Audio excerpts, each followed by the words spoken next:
नमस्कार। नवग्रह मंथन में आपका स्वागत है। इस कार्यक्रम में मैं आपके साथ धर्म पर, ज्योतिष, ग्रह, नक्षत्र इत्यादि विषयों पर बातचीत करता रहता हूँ। हमारा एक मासिक कार्यक्रम होता है जिसमें सूर्य जब अपनी राशि बदलते हैं तो हम सभी लग्नों के ऊपर, राशियों के ऊपर उसका कार्यक्रम करते हैं। सूर्य मास के मध्य में अपना राशि बदलते हैं और पूरे 30 दिन तक जो है वो एक ही राशि में रहते हैं।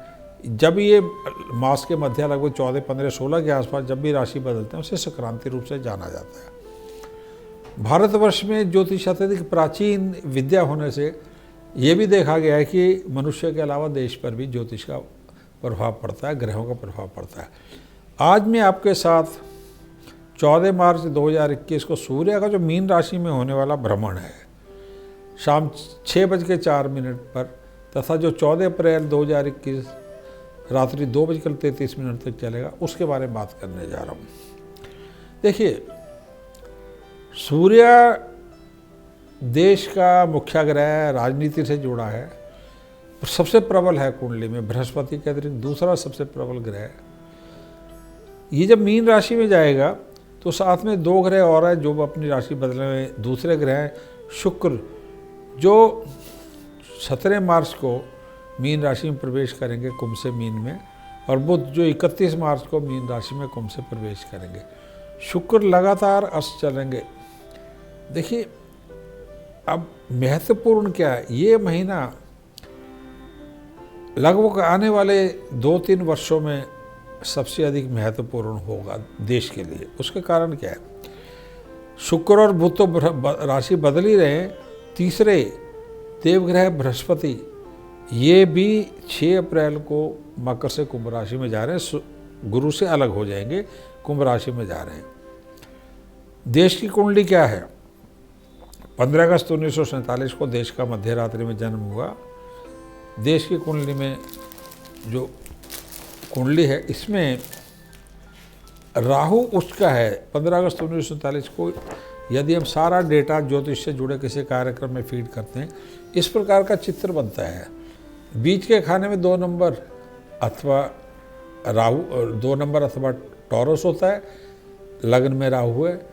द्वितीय भाव में जहाँ 3 नंबर मिथुन राशि है वहाँ पे मंगल है। तीसरे घर में यानी कर्क राशि में सूर्य, बुध, शुक्र, शनि और चंद्र हैं, 5 ग्रह। शनि और शुक्र अस्त है। जहाँ 7 नंबर लिखा है 6ठे स्थान में गुरु हैं। 7वें नंबर में 8 नंबर लिखा है वहाँ पे केतु हैं। सर्पयोग में देश का जन्म हुआ है। वर्तमान में देश जो है 9 दिसंबर 2019 से 10 जुलाई 2021 में चंद्रमाता से शनि अंतर में चल रहा है। जब से ये पीरियड चल रहा है, सीए आरंभ हुआ, पूरा कोरोना हो गया, चीन से लड़ाई होगी, पाकिस्तान से तनाव हो गया, अब किसानों का चल रहा है, देश अशांत वातावरण से चल रहा है। पूरी जीडीपी व्यवस्था पूरी जो है चरमरा गई ये चीज़ें, क्योंकि पूरा भारत नहीं पूरे विश्व का हाल खराब हुआ है। परंतु भारत का शनि तृतीय भाव में प्रबल होने से औरों के तुलना में भारत की स्थिति बहुत बेहतर है। दिसंबर 2019 से 10 जुलाई तक चंद्र शनि चल रहा है। अब इसी के बीच में 23 जो है एक समय चल रहा है, वो है 27 जनवरी 2021 से 23 अप्रैल 2024, चंद्र शनि राहु। राहु देश की कुंडली में सबसे प्रबल है और लगन में है, और वर्तमान में गोचर में भी राहु उच्च के लगन में है। उच्च का जो ये प्रबल राहु है ये देश की सभी समस्याओं का निदान कर देगा। और जनवरी से आप देख भी रहे हैं कि कोरोना धीरे धीरे नीचे उतरता जा रहा है। कोरोना के केसेस कम होते जा रहे हैं, मृत्यु दर कम हो रही है, देश धीरे धीरे विकास की दिशा में बढ़ रहा है। तो ये जनवरी से 23 अप्रैल तक का पीरियड थोड़ा शुभ लग रहा है। अब इसमें एक ही सिर्फ स्थिति खराब हो रही है क्या, देश का जो लग्नेश है शुक्र वो है अस्त होने से देश की भौगोलिक सुरक्षा, मौसम इत्यादि विषयों को लेकर काफ़ी तनावपूर्ण समय चल सकता है। क्या हो सकता है, ये 14 मार्च से 14 अप्रैल के बीच में शुक्र अस्त चल रहा है। देश की भौगोलिक लग्नेश अस्त होने से देश जो है निर्बल रूप से चल रहा है जीवन के विभिन्न क्षेत्रों में। सबसे पहले बात करें बड़ी प्राकृतिक दुर्घटनाओं के योग चल रहे हैं, क्योंकि इसी समय में उत्तराखंड की त्रासदी हुई है। और ये जो लग्नेश है, शुक्र जो है, वैसे तो ये 8 फरवरी से लेकर 18 अप्रैल तक अस्त चल रहा है, परंतु 19 मार्च से 6 अप्रैल के बीच में अत्यधिक निर्बल है। अतः क्या हो सकता है, 14 मार्च से अचानक मौसम में परिवर्तन, गर्मी में उतार चढ़ाव, 15 से 18 मार्च तक गर्मी, 18 से 20 शाम तक तेज गर्मी और ह्यूमिडिटी दोनों है, और मच्छरों का प्रकोप भी इसमें बढ़ेगा। 17 मार्च से धीरे धीरे ह्यूमिडिटी बढ़ती जाएगी। उत्तरी भारत तथा पूर्वोत्तर भारत में जो तारीखें 23 से 25 मार्च, 28 से 29 मार्च और 30 मार्च से 2 अप्रैल, 6 अप्रैल तथा 9 से 13 अप्रैल में भारी वर्षा के योग बने हुए हैं। 19-20 मार्च, 29-30 मार्च, 1 और 2 अप्रैल, 4 अप्रैल, 6 से 7 अप्रैल को थोड़े भूकंप के योग बने हुए हैं। इसी समय में डेंगू, मलेरिया इत्यादि, हैजा इत्यादि के या अन्य प्रकार की समस्याएं हो सकती हैं। 18 से 20 मार्च, 31 मार्च से 2 अप्रैल, 5 अप्रैल और 7 से 8 अप्रैल को थोड़ा बड़ी बिजली गिरने से हानि होने के योग है। बिजली से अग्नि इत्यादि के हानि के योग हैं, और भी बिल्डिंग्स में अग्नि इत्यादि के योग हैं।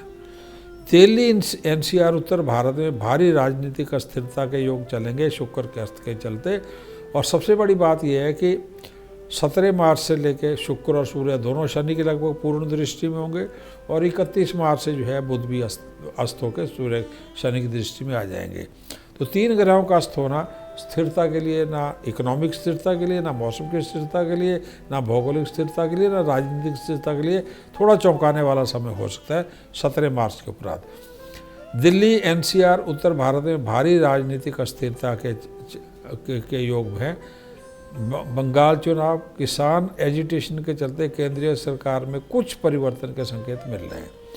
कुछ राज्यों में, विशेषकर उत्तर भारत और पूर्वी पश्चिम भारत में सत्ता परिवर्तन के संकेत मिल रहे हैं, जैसे कि TUVR नाम के अक्षर है, महाराष्ट्र है या पूर्व के राज्य हैं, TUVRS, A और N, ये जो नाम के अक्षर हैं, इनसे जुड़े राज्य, इनसे जुड़े जो पॉलिटिशियंस हैं, तो यहाँ पे सत्ता के परिवर्तन के संकेत भी मिल रहे हैं।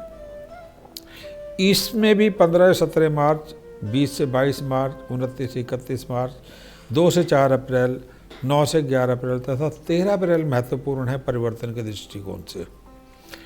18 से 23 मार्च, 27 से 29, 31 मार्च, 7 तथा 9 से 11 अप्रैल और 13 अप्रैल में कोरोना अचानक बढ़ सकता है। कोरोना बढ़ने का समय जो है 13 मार्च से शुरू और अप्रैल तक बढ़ता जाएगा। थोड़ी 6 अप्रैल से कोरोना धीरे धीरे कम होने लगा, परंतु 14 मार्च से 6 अप्रैल में कोरोना तेज़ी से बढ़ सकता है। चौंकाने वाली स्थिति हो सकती है। जो ये 12, 14, 15 हज़ार तक देश का जो जा रहा था, मृत्यु दर भी जो 100-150 के आसपास थी, अचानक बढ़ के वो जो है 18-20 तक भी पहुंच सकता है। परंतु 6 अप्रैल के बाद में इसमें फिर नियंत्रण में आने लगेगा, और 18 अप्रैल के उपरांत पूर्ण नियंत्रण जो है कोरोना पे नज़र आने लगा, जैसे अभी चल रहा था कुछ दिन पहले तक। 19-20 मार्च, 29-30 मार्च, 1 से 2 अप्रैल, 4 और 6 से 7 अप्रैल, 13 से 14 अप्रैल में किसान आंदोलन हिंसक हो सकता है। इसी समय आतंकवाद से जुड़ी बड़ी हिंसा हो सकती है। इसी समय में चुनावी हिंसाएं हो सकती हैं। तारीखें दोबारा पढ़ देता हूँ। 19-20 मार्च, 29-30 मार्च, 1 से 2 अप्रैल, 4 अप्रैल, 6-7 अप्रैल और 13-14 अप्रैल। हिंसक किसान आंदोलन, आतंकवाद की बड़ी हिंसा, चुनावी हिंसा में तीव्र वृद्धि तथा VIP सिक्योरिटी अत्यधिक महत्वपूर्ण रहेगी।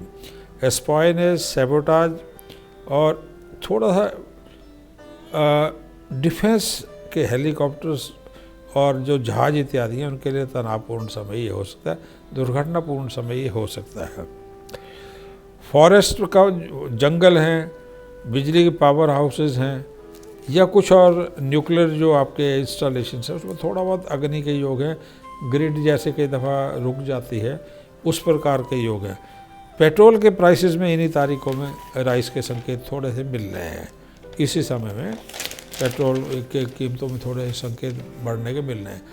देश के विभिन्न भागों में बिजली पानी की समस्या तेज़ी से बढ़ेगी। पब्लिक में 19 मार्च से 6 अप्रैल में भारी तनाव होगा बिजली पानी को लेकर।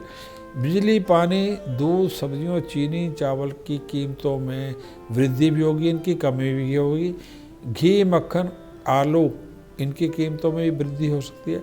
ओवरऑल मूल्य सूचकांक, अन्य इन वस्तुओं को छोड़ के बाकी ओवरऑल जो मूल्य सूचकांक है अथवा इन्फ्लेशन, महंगाई 23 मार्च तक थोड़ी बढ़ेगी और 6 अप्रैल के बाद में नियंत्रण में आ जाएगी।